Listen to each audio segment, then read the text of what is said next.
I dated my fiancé for 5 years before we tied the knot. I have a great relationship with his parents and siblings, except one of his sisters. The golden child of the family. She's annoying, but whatever, it's fine. I've been able to keep out of her way for the most part as her family lives out of state. So my boyfriend and I got engaged and everything is going great, planning with both sides of the family. Until sister-in-law at the last minute requests that she and her family baptize their daughter during our ceremony.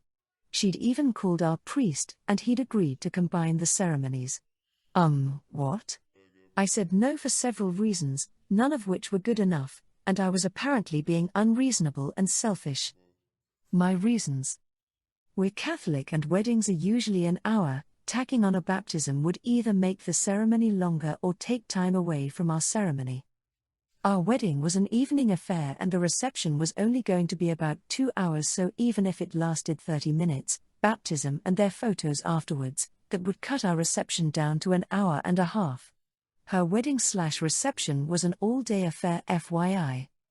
The baby would be in the church, in the wedding photos, and at the reception, so seriously who would focus on another wedding couple when there's a first grandchild nearby? Her reasoning. All the family would already be gathered for our wedding, and it'd be a good time for them, her family, to have it. And shouldn't I be accommodating to a first-time mother? They'd only invite about 4 to 6 additional people to our wedding, strangers to us, and it'd be easier on them because we'd already have the venue and food for their short guest list, which we'd be paying for. It's the first grandchild and important to her family. I guess I wasn't a part of it yet and not included in this sentiment. My fiancé didn't have a strong preference either way but supported how I felt on the matter. I stuck to my guns and said no, but we offered a compromise. We said we'd delay our honeymoon trip and they could have the baptism the next Sunday morning during Mass. I thought it was a great compromise. But sister-in-law was not thrilled. So that's what we ended up doing, but she still brought baby girl, in full white satin lace, to the wedding and was front and center in all the photos. And they brought their 4 to 6 extra friends to our reception without asking first. We never made a fuss about it. My issue is this: I still get crap from this sister-in-law and it's been a couple years since the wedding. Snippy remarks made when it's only the two of us around, passive-aggressive comments in front of others, Bridezilla labels tossed my way, a cold shoulder when I try to talk to her at holidays, etc. Like seriously, it was years ago and she basically got what she wanted, so why am I being treated like I was an a-hole? Comment 1, NTA. Next time she makes some offhanded comment, say something like, "You're right, I am sorry that even after 2 years you seem to lack the mental horsepower to realize that my wedding, which was an event I planned and paid for, was neither about you or your daughter. Furthermore, I'm sorry that even after all this time you are so petty and childish that you feel the need to bring it up. I am also sorry that I didn't bill you for your grossly rude behavior of inviting guests to my wedding without my approval. And lastly, I am sorry that you lack a basic understanding of gravity and think the world revolves around you. I hope that someday you are able to realize that you're just not that special, but given how dense you are, I can understand why you're confused." Comment 2. NTA. Your SIL seems like a piece of work and pretty entitled. How is her mooching off you a perfect solution? 'Cause not only was she hijacking your wedding and your day, she was also taking your money. She didn't have to spend money or effort to organize such an event for her child. Very caring mother, ick? Weird person. And you were being very nice by not responding to her bringing in her extra guests without telling you about it. You could easily retaliate to her calling you names by calling some stuff right back. But that's just immature. I would just stop bothering with her existence if it had been me. She can talk to the air for all I care. Comment 3. So she put her daughter, in a big white baptism outfit, front and center in your wedding pictures? That was totally unnecessary and clearly designed to make herself the center of attention at your wedding. Your SIL is an R. My brother 32 has been knocking up his wife 32 since they were in high school. Their oldest is now 13, but they have 3 more. She is a stay-at-home mom and he works as cleaning staff at a FIFO camp. It's pretty good money, but they waste a lot of it. They have multiple gaming systems and the two oldest kids have very new iPhones. I, 28, live in the loft above my parents' garage. I do not pay rent because my folks want me to save up for my future. I help out around the house and I buy groceries for my parents as well as myself. My brother and his family live in the in-law suite in my parents' basement. It was supposed to be a rental to get them some extra money for when they retire, but after my brother lost his job because he would not get vaccinated, our folks let them move in. I also love to buy them gifts, but my brother and his family always needed exactly what I happened to give them. For example, I brought my mom a very colorful bag from Colombia called a mochila. It is just a woven cotton shoulder bag made with very vibrantly colored yarn. My niece 9 saw it and wanted to use it for a project at school, where she promptly lost it. I got my father a bottle of Van Winkler bourbon since he loves to have a drink after a long day. My brother and his wife found it and drank it mixed with orange juice because it was so strong tasting. So now I do other stuff. I took my mom to go see Anastasia and I got us really good seats. No one else was invited. I took my dad out for a steak dinner and then to a speakeasy in our city and treated him to a $160 cocktail. These are things my parents love doing but won't waste money on. I keep the groceries I buy in my loft. I will make meals for my parents and have them over. Or I will bring the ingredients and cook with my dad. My brother started asking why I don't leave the groceries in the freezer, fridge, or pantry that they have access to, and why I stopped buying my parents gifts. He says that I'm living there for free and I should give them more. I asked him how much he was paying them in rent or how he was contributing to the household, and he said he was tired on the weeks he was home and that his wife and kids were too busy to help. I work a full-time job, I volunteer at a cat rescue, I do theater sports as a hobby, and I still manage to help with yard work, housework, errands, and helping with my grandmother who is in a locked-in facility for dementia patients. I pointed this out and he said I was being a little witch. I said I wasn't stupid enough to leave anything around that he or his family could steal. Now we are fighting and my parents are upset. His wife called me in a hole for not sharp the treats I buy for my parents. I can afford to buy treats for my parents and but not for 5 more people who do not contribute. Comment 1. NTA. That is actually clever. I'd keep that up. Sporting events, movies, more dinners, shows and any kind of experience rather than effects that can be stolen. As for your paying rent or not, that is between your parents and you, none of your mooching, stealing brother's business. You could always tell him a porky pie, and he wouldn't be any the wiser, whether you were paying $1 or $5K. And of course you should not be buying treats for your brother's family. That is his duty.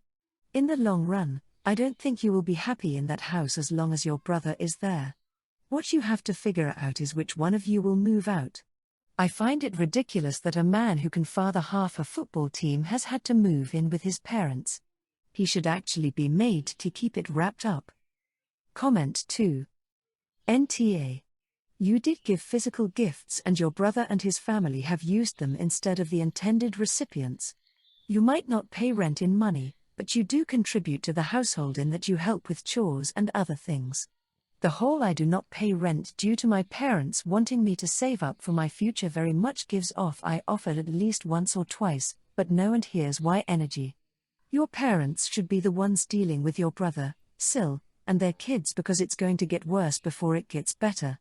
I know that my mom and stepdad would kick me out if I was behaving like your brother and SIL are behaving. My 32F brother Nate, 49, married his first wife and had my oldest niece Zoe, 24F. Nate cheated on Zoe's mom when Zoe was 6 and they divorced. Zoe's mom took her to another city and Zoe would come to us for summer vacation. Nate moved his girlfriend in after the divorce and they had Kim, 17F. I have always sent Zoe Christmas and birthday cards. She would send me a message a few times a year for updates. We are friends on a few social media platforms, but we're both not very active online. Last year Zoe said that she's getting married. Our family was happy for her and Nate said he would help pay for the wedding since both Zoe and her fiancé are both only 24. Zoe thanked him and went about planning her wedding. Recently, Nate found out that Kim is just a guest in Zoe's wedding. He told her she should make her only sister the maid of honor. Zoe said that position was for her best friend who's been in her life since she was 10. Nate was not happy but then suggested Kim could be a bridesmaid and Zoe said no, that although she feels bad for feeling this way, Kim is the proof of him cheating on her mom and she is uncomfortable having Kim as anything other than a guest at her wedding. Nate then said Zoe needs to make Kim a bridesmaid or he will pull all the funds from her wedding. When I learned of this, I lost it on my family, especially my parents, asking why they can back Nate up on such a thing. They said they agree that it is a little mean but this needs to be done to keep the family together. How can Zoe get married and not have her only sister involved at all? I happen to be doing rather well financially. I called Zoe to console her and asked her how she planned to proceed with the wedding. Zoe said they would scale down the wedding. It would be a shame, but it was the only way her fiancé and she could pay on their own. I asked for the difference and since it was only just over 10K I told Zoe she could consider it a wedding gift from me and she could have her dream wedding. Zoe was ecstatic. She said I gave her the ability to really have her wedding the way she wanted it. My family were mad at me when they learned what I did. Kim was actually crying and said she was looking forward to being a bridesmaid at the wedding and I ruined everything. Nate said Zoe wouldn't even let him walk her down the aisle now and my parents added that all their extended family and friends will talk about how dysfunctional our family is. My family gave me such grief that I wonder. Comment 1. NTA go, Aunt, go.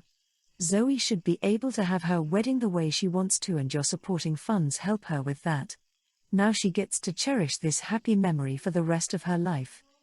Your family, from what you say here, is definitely dysfunctional and I bet the extended family and friends already know this.